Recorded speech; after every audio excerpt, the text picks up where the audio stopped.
Cordiales saludos, apreciados alumnos. Llegamos en la segunda parte de la primera unidad, en donde vamos a ver de Roma a la Edad Media. Es importante conocer un poco cómo se fue gestando lo que es nuestra carrera como ciencia, la psicología. Entonces, una de las definiciones que se da de la psicología anteriormente como es la ciencia del alma, justamente que es donde sale de la filosofía que se le considera como la ciencia del alma. Entonces eso un poco fundamenta para ver las primeras definiciones de lo que es la psicología. Y la antigua Roma estaba muy imbuido por lo que es las filosofías. Y hay tres grandes corrientes que se dieron en esa época, que es el estoicismo, el epicureísmo y el neoplatismo. El estoicismo se dio entre los años 500 y 200 antes de Cristo, y esto estaba enmarcado dentro de la antigua religión romana, en donde ellos hablaban, por ejemplo, de la libertad del hombre, que es casual, ¿verdad? Entonces esa causalidad está en el universo, y eso conduce, por ejemplo, a la resignación del hombre, del individuo, a los dictados del destino. Es decir, todo viene de arriba, nada nosotros podíamos hacer según el estoicismo. Ese famoso de resignarse porque el destino ya predijo lo que teníamos que ser, esa es la idea del estoicismo. Después apareció el epicureísmo, que se dio entre los años 50 antes de Cristo hasta el año 100 después de Cristo. Ellos decían de que el fin de la vida es la felicidad, y le daba mucha importancia a los sentidos, que el impulso de los actos del hombre es el hedonismo, es decir, la búsqueda del placer y evitar todo lo referente al dolor. Entonces es un poco... Y esto fueron dando bases para lo que posteriormente después se desprendió de la filosofía, la psicología. Después apareció el neoplatonismo. El neoplatonismo es que cada forma de vida posee un alma que determina la dirección del crecimiento de las personas.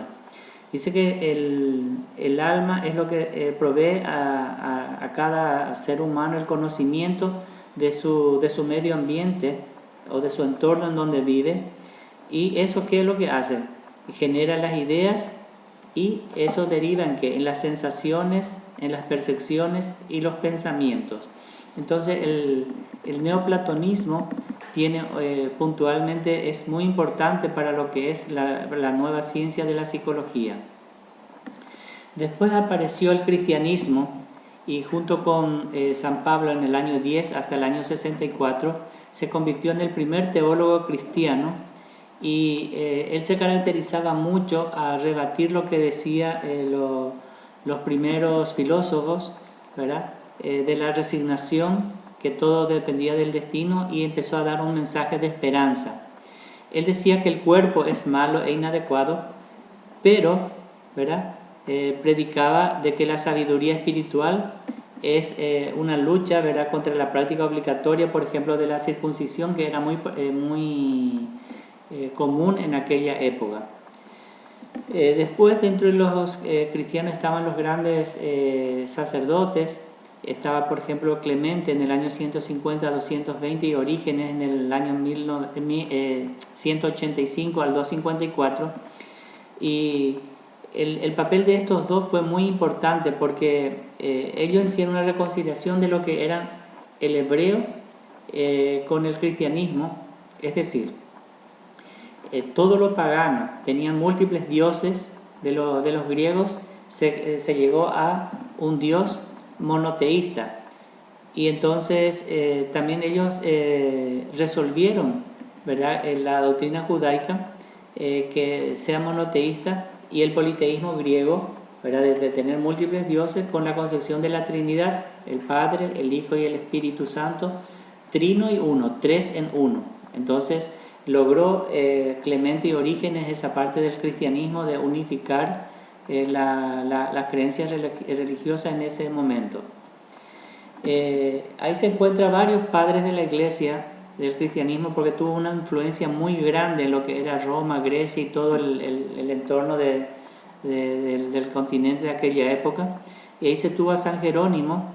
Él castigaba mucho la frivolidad porque se dispersaba mucho la gente, había muchas idolatrías, y él decía que eso ahí empezó a ponerse muy fuerte hablando del pecado.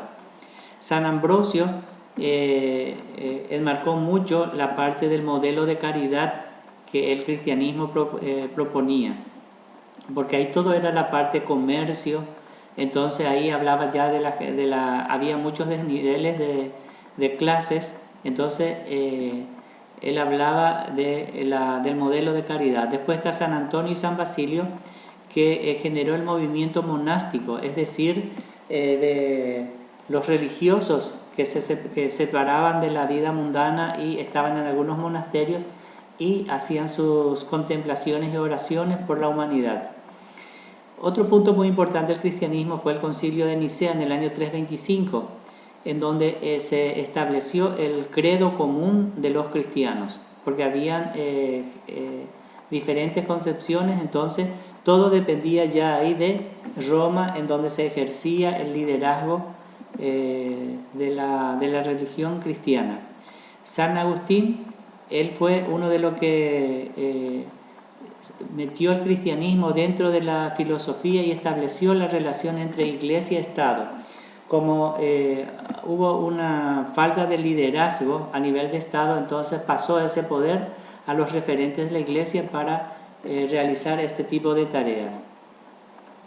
La edad de las tinieblas, el imperio de Oriente, entonces ahí hay varios hechos que se establecieron. Entonces desaparece el imperio romano de Occidente en el año 476.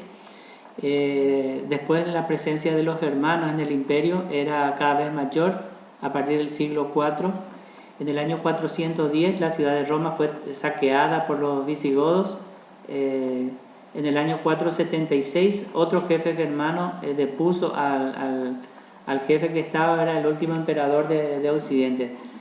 Se le llama Edad de las Tinieblas porque era muy tumultuoso, sobre todo en el Imperio Oriente. Y después también está la civilización islámica, en donde surge el Islam como sumisión a la voluntad divina, y ellos, su característica era una religión monoteísta, y utilizaban como libro sagrado el Corán, que estaban divididos en suras y aleyas, ¿verdad? Y tiene los 5 pilares, que es la fe, la oración, el ayuno, la limosna y la peregrinación. Entonces era la característica de la civilización islámica, que surgió entre los árabes. El aporte cultural de los árabes fue muy importante también para nuestra carrera. Se crearon la numeración moderna, el álgebra, la geometría, la alquimia, el canon de la medicina. En el occidente feudalismo, el sistema político, económico, social se desarrolló en la Europa occidental con el imperio carolingio. Entonces el poder pasó a manos de los reyes, de los grandes señores de cada reino, ¿verdad? Se consolidó la sociedad, y eso fue lo que fueron dando pie a la nueva civilización. Entonces la historia justamente estemos para conocer lo que ocurrió en el pasado, comprender y mejorar el presente, justificar ideas, proporcionar saberes y prepararnos para el futuro. Éxito para cada uno de ustedes. Cualquier duda en el WhatsApp. Saludos.